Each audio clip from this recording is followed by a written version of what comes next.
Mari Pak, mari. Terima kasih. Salam. Pak Zuan mana? Salam, mari Pak. Assalamualaikum. Salam. Terima kasih. Sampai silakan. Pak Zuan, Ya, Damang. saya alhamdulillah. Iya, ini bukti loh. Saya itu pemakai Aqua. Alhamdulillah. Lo air Jawa Barat. Ada. Kudu atuh. Bukan hanya di sini, di rumah, di mobil, di tempat tidur. Saya itu peminum air putih. Bangun Bagus. tidur 2 gelas, nanti olahraga 3 gelas. Jadi saya itu pemegang Aqua. Tapi Aqua yang dalam pikiran saya adalah Aqua yang airnya jatuh dari gunung. Nah, ini diterangin. Nanti ditangin ahlinya. Ceritanya itu, ya kan gini loh. Kan kita ini berhadapan dengan masyarakat. Betul. Iya. Pelanggan kita ini bukan ahli geologi. Pelanggan kita ini masyarakat umum yang ikut gambar. Di videonya adalah Aqua air pegunungan, airnya jatuh dari atas. Maka pikiran orang, termasuk pikiran saya waktu itu, berarti airnya ditampung, dimasukin ke pipa, kemudian diolah, jadilah air yang siap minum. Kan itu yang diomongin, ya kan? Nah, kemudian ternyata airnya di dalam tanah. Itu loh. Sebenarnya gampang. Aqua itu sumbernya adalah air pegunungan yang di dalam tanah, sederhana. Tagline baru ya kan? Karena narasi yang diceritakan kan itu. Iya. Jadi gimana? Kebetulan Dan nih, kan? kemudian saya cerasin dulu.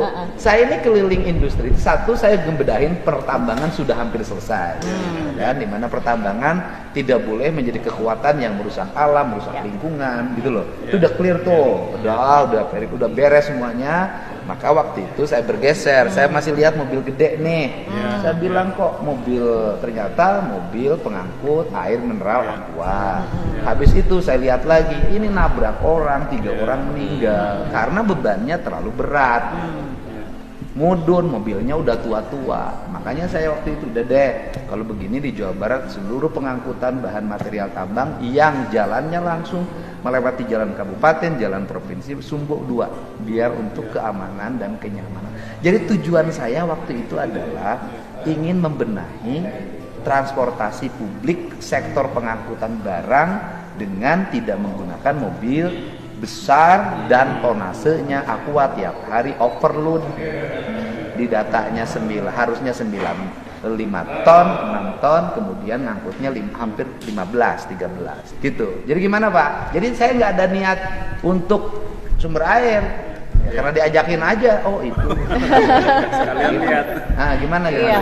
Atau mungkin Izin kebetulan dari kami datang mewakili Aqua dan non di Indonesia. Saya mewakili manajemen dan teman-teman dari pabrik, ada dari ahli air juga, ada dari teman-teman komunikasi dan teman-teman sustainability. Kebetulan kita bicara lingkungan juga. Jadi terima kasih sekali kepercayaannya dan mau mampir ke pabrik sekarang juga menerima kami. Izin kami nanti juga sharing mungkin dengan bahasa yang lebih lugas gitu, yang lebih gampang dimengerti. Tadi kayaknya tagline-nya juga bagus Kang.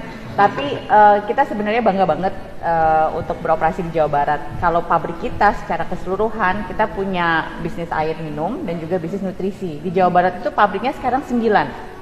Jadi Subang merupakan salah satunya. Jadi memang Jawa Barat merupakan sesuatu yang kita banggakan karena nggak cuma jumlah pabriknya, tapi sebenarnya banyak juga inisiatif kami yang berhubungan dengan pengelolaan lingkungan. Jadi memang komitmennya luar biasa untuk Danone. Mudah-mudahan dengan award dari gini. Karena ini juga bukan kesalahan ibu, bukan kesalahan aku, kesalahan negara. Kesalahan pemerintah, ya kan? Pajak air diambil. Tapi masyarakat sekitar nggak dikasih air, airnya ngambil dari sawah. Kan ini fakta. Nah, jadi saya ini ingin benahin apa? Saya ini ingin benahin manajemen pemerintah. Yuk pajak air hanya untuk 3. 1 untuk distribusi air ke masyarakat sekitar. 2 untuk infrastruktur jalan. Yang ketiga adalah untuk penghijauan. 3. Itu komitmen saya. Jadi saya ini orang yang terserah orang mau ngomong apa, saya punya komitmen itu, gitu loh. Jadi mungkin nanti bisa di-sharing dari segi air dulu nih, Kang. Ada Pak Azwar, dia memang sekarang ini dulu, jadi Aqua ini air pegunungan apa air di bawah pegunungan? Pak Azwar, monggo. Di sini Kang. Jadi Aqua itu adalah air pegunungan. memang simple gitu ya kita ngomong air pegunungan gitu ya sesuatu gitu. Jadi, nah untuk melakukan klaim air pegunungan itu BPOM itu minta bukti. Kalau dibilang ini air pegunungan, apa buktinya? Mungkin bisa gampang aja kan di lereng gunung gitu. Nah, tapi kita nggak situ sehingga akhirnya di setiap sumber air kita itu kita melakukan studi dengan universitas. Nah, salah satunya di sini kita melakukan studi dengan Universitas Pajajaran. Nah, jadi dengan Prof. Hendar Mawan, beliau profesor yang pertama hidrogeologi di Bandung gitu. Jadi dengan Prof. Hendar Mawan dan timnya sehingga akhirnya kita bisa membuktikan bahwa ini loh ada di lereng timur laut Susubang itu di lereng timur laut Tangkuban Perahu ininya Richard areanya gitu. Bagaimana kita cara bisa melihat meyakinkan seperti itu? Jadi ada yang namanya itu kajian hidroisotop. Jadi setiap air itu sama seperti setiap manusia itu mempunyai sidik jari. Nah, sidik jarinya itu air itu dalam isotop. Isotopnya ada namanya deuterium, ada oksigen 18 gitu. Nah, dari situ kita bisa melihat sehingga kita bisa tahu bahwa dari kita ambil sampelnya si air hujan, lalu nanti kita cari nih air hujan itu yang jatuh di mana gitu. Nah, nanti dari sumber kita ambil juga sampelnya, kita cek sama-sama isotopnya. Sehingga kita bisa mengetahui, oh isotop yang ini itu kalau air hujannya itu meresap di ketinggian sini gitu di daerah sini. Nah, itu yang akhirnya kita bisa membuktikan ini loh buktinya karena memang dia air hujan yang meresap di pegunungan. Karena memang sama juga dengan mata air, memang kalau di dalam pembagian perizinan kalau mata air itu dikategorikan sebagai air permukaan sehingga perizinannya larinya ke PUPR, Kementerian PUPR, sedangkan air tanah itu larinya ke Badan Geologi. Nah, ada kalau kita lihat secara definisi bahwa apa itu air tanah? Air tanah itu adalah air yang berada di bawah permukaan tanah. Nah, dari air tanah ini, tapi kalau kita lihat mata air juga sebenarnya keluar dari dalam tanah dia, gitu. Jadi ya memang ada yang keluar dari samping juga ada, tapi tetap aja dia di bawah permukaan tanah kan ada tubingan pemotong gitu dia keluar gitu. Jadi sebenarnya ya yang satu mata air itu ya memang sudah terbentuk secara alami. Nah, sedangkan kalau di aqua ini itu kita melakukan pengeboran. Nah, di pengeboran inilah kenapa kita melakukan pengeboran, karena salah satunya di dalam pengeboran itu kita bisa meyakinkan tempat sekelilingnya itu benar-benar bisa diproteksi gitu. Sehingga kita melakukan pengeboran, kita melakukan pemipaan, nanti kita melakukan sampai triple casing untuk meyakinkan bahwa air yang ada di aquifer yang dangkal yang di atas itu tidak keambil, tidak masuk karena terus terang ya aquifer yang ada di atas itu sangat rentan terhadap pencemaran gitu. Jadi kita memproteksi jangan sampai nanti mungkin sekarang tidak ada pencemaran tapi nanti bisa jadi kemudian hari kan banyak perubahan tata guna lahan gitu. Jadi itu yang kita coba pertahankan dengan standar kualitas dari airnya aqua sendiri gitu. Benar. Waktu awal aqua kan saya tahu saya nanti juga ke seluruh air mineral akan saya datangin. Bukan hanya aqua ya, pada semuanya semua harus tertib, terarah, memiliki komitmen pada lingkungan dan yang berkomitmen bukan bapak negara. Pemerintah provinsi, pemerintah kabupaten harus komitmen. Nah, kemudian pertanyaan saya adalah pertama aqua ke Cisalak, ke desa apa namanya? Dharma. Air yang digunakan yang mana? Pertama kali pabrik itu buka itu mungkin Bapak sudah hadir di sana yang melihat ada sumber satu di sana itu. Memang sumber satu itu sumber mata air itunya. Jadi mata air pertama kali pabrik dibuka, tapi dengan berjalannya seiringan waktu. Berarti kan gini, mohon maaf. Yang pertama itu waktu aqua berproduksi menemukan sumber air, air yang digunakan adalah air mata air. Ya, betul. Yang di sebelah kanan itu, yang longsor itu, yang mengalirkan aliran sungai yang di bawahnya. Betul. Artinya waktu awal aqua memproduksi air di Cisalak sesuai dengan iklannya. Kalau saya kan mengikuti pikiran publik. Ini kan hanya urusan pikiran publik, Pak. gini, sesuai dengan iklannya waktu awal berdiri Aqua di Cisalak Subang mengambil air itu sama dengan iklannya. Karena di atasnya diambil airnya dan pengambilan pipanya kan ke samping, tidak ke atas. Kata orang Sunda pancuran. Nah itu masuk logika. Kan ini ngomong logika aja. Kalau kualitas saya percaya yang 100 meter Pak dibanding permukaan kalau saya gitu loh. Kan saya juga orang kampung. Ada pohon beringin, ada pohon aren, kemudian ada pohon bambu bitung. Masukin tuh dari sini ke situ, cek bambu, keluarlah air habis itu. Nah, jadilah tempat saya mandi sampai sekarang Pak. Jadi kalau ngomong Mbak Kang Didi mandi dari mana? Air mata air. Saya itu di bawah tempat tidur saya itu mata air yang saya lindungi. Jadi saya mandi dari situ tiap hari, nggak pakai mandi dulu. Dan saya minum dari situ, sama dengan minum Aqua. Tapi saya beli terus tiap hari sama bapak. Nah, itu kan ngambilnya ke sini nih. Nah kan, berarti ke sini jadilah air. Nah kemudian setelah jadi air ke sini, jadilah juga di sini ada sungai, mengalirkan air dari situ kan saya lihat. Artinya waktu awal Aqua menemukan air di situ betul sesuai dengan iklan kan ini urusan aja mata air pegunungan kan itu Pak ya? Ya, waktu yang benar waktu pertama satu. Ya, pertama. Kan? Artinya air yang ditemukan pertama pada ini satu sumber air yang pertama yang kena longsor itu adalah mata air pegunungan yang mengalir air sungai di bawahnya. Nah, nanti di atasnya pohon-pohon sebenarnya. Tetapi karena ada longsor yang diakibatkan ada sawah katanya di atas, akhirnya sekarang kan jadi berantakan tuh. Tapi sumber airnya kan tetap ada saya lihat. Betul. Bener nggak itu? Ya, yang mana? Yang pertama. Pertama, ya itu betul. Memang yang pertama kali dipakai produksi itu memang yang mata air. Sehingga pertanyaan saya adalah mana yang kualitasnya lebih tinggi? Mata air yang pertama atau mata air yang ketiga?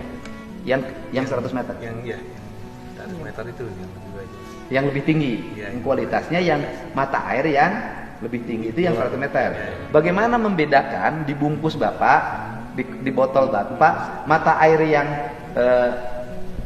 pipa 1 dengan yang pipa 3? Dipisah nggak airnya? Enggak, karena yang di pipa 1 jadi waktu kita mengebor itu, setelah kita mengebor itu yang sumber 1 sudah tidak digunakan lagi. Sekarang nggak dipakai lagi? Tidak dipakai lagi. Sumber 2 yang di sebelah sana? Sumber 2 itu masih dipakai.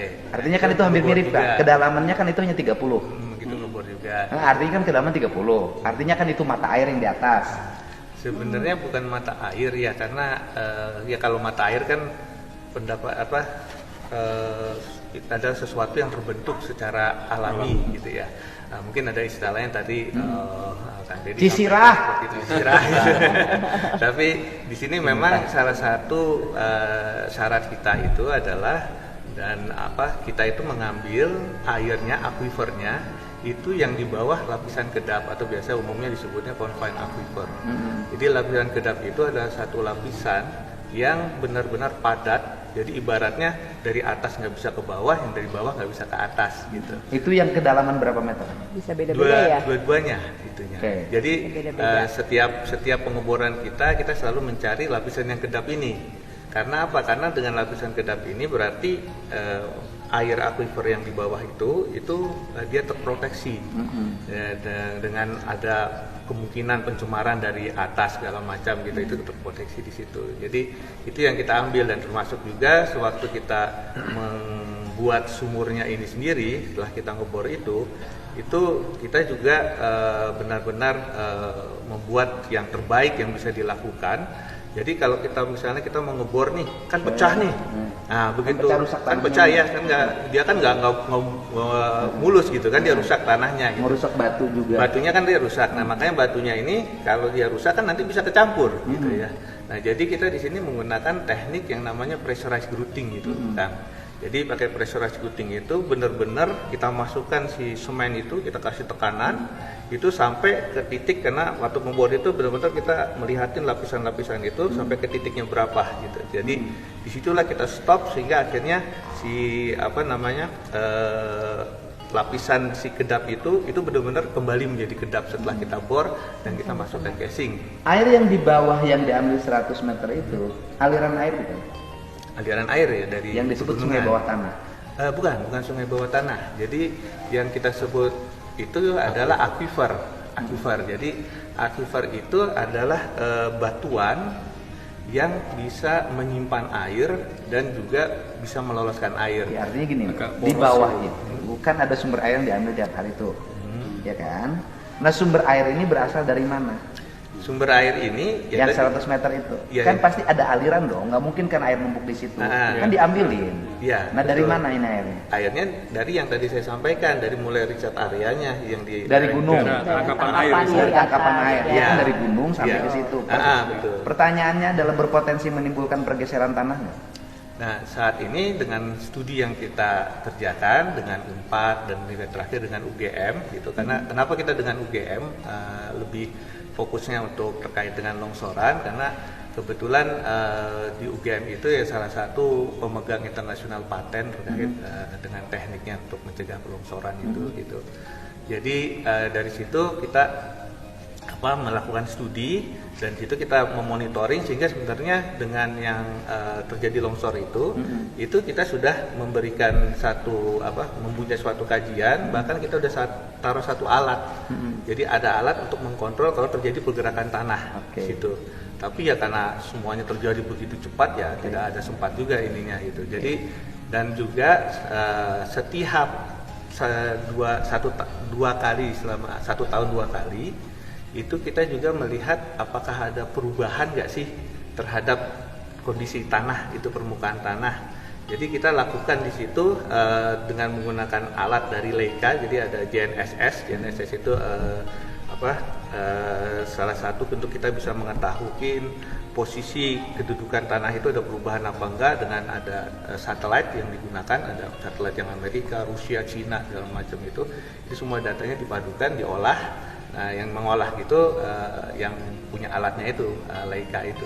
Ya. Pertanyaan saya menyerang. Kenapa saya menyerang? Ini kan mewakili orang. Kan orang bertanya nih hari ini. Pertama, mana yang lebih berkualitas? Air mata air, air kedalaman 30 meter, air kedalaman 100 meter. Udah dulu kan ini saya mewakili, yang minum mewakili diri saya sendiri. Ya. Kalau saya meminum air apa aja nggak ada masalah. Nah, mana yang lebih berkualitas? Mata air yang pertama yang ditemukan oleh Aqua, pengeboran yang kedua yang 30 meter, atau pengeboran yang ketiga yang 100 meter?